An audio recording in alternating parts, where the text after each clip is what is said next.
Jesus, I surrender, surrender, surrender to your will, to be the hope revealed. စင်ကာပူမလေးရှားမြန်မာနဲ့ထိုင်းနိုင်ငံစီချစ်တော်မိတ်ဆွေများနဲ့တက်သူတက်သားများခင်ဗျကျွန်တော်တို့ရှောက်ခဲ့တဲ့ခီးစင်ဒီထိုက်တင်တလောက်ရှိနေခဲ့ပြီးလွန်ခဲ့သော6ပတ်လုံးကျွန်တော်တို့ဒီအတူတကွဆူတောင်းခြင်းပြန်လည်သုံးသပ်ခြင်းနဲ့ပြီးဆက်ခြင်းများလှုပ်ဆောင်ခဲ့ပါတယ်ယနေ့တွင်2025ခုနှစ်အတွက်ကိုကျူးရွှအလှုံငွေစုဆောင်းရမည့်အချိန်ဒီဟုသောမုံမြတ်လှသောအချိန်ကိုရောက်ရှိလိုလာပါသည်ဒီနေ့ရဲ့ဆောင်ပုတ်ဖြစ်တဲ့မျောလင့်ချက်အားဖော်ထုတ်ခြင်းဆိုတဲ့အတိုင်းကျွန်ုပ်တို့ရဲ့မျောလင့်ချက်ကခံစားမှုတသက်မဟုတ်ပဲ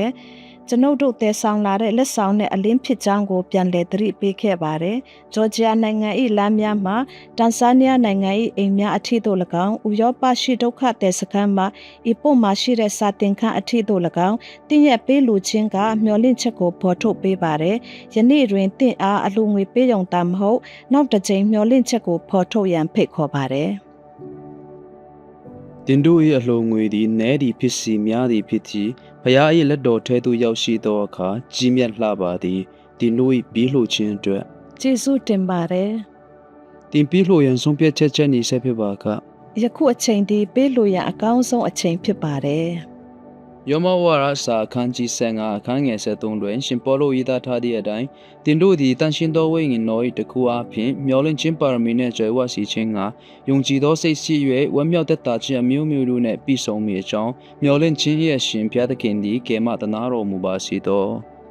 ကျွန်တော်တို့အတူတကွလက်နဲ့နှလုံးသားတို့ဖွင့်လျက်အလှူငွေကိုသာပြီးလှူသည်မဟုတ်ချစ်ချင်းယုံကြည်ခြင်းနှင့်ဂရုဏာကိုပြီးတော်မူခြင်းဖြစ်သည်ယနေ့တွင်ကျွန်တော်တို့စုဆောင်းသောလှူငွေများသည်မျှော်လင့်ချက်နှင့်စီစဉ်ကအနည်းအဝေးရှိလူများရဲ့တက်တာကိုပြောင်းလဲစီတော်မူပါစေဒီလို၏တစ္ဆာစီစွာပြဆက်ကပူဇော်ခြင်းအတွက်အထူးကျေးဇူးတင်ရှိပါ၏ကျွန်ုပ်တို့အတူတကွပေးလူချင်းအပေါ်ဖျားခင်ကြွယ်ဝစွာကောင်းချီးပေးပါစေ။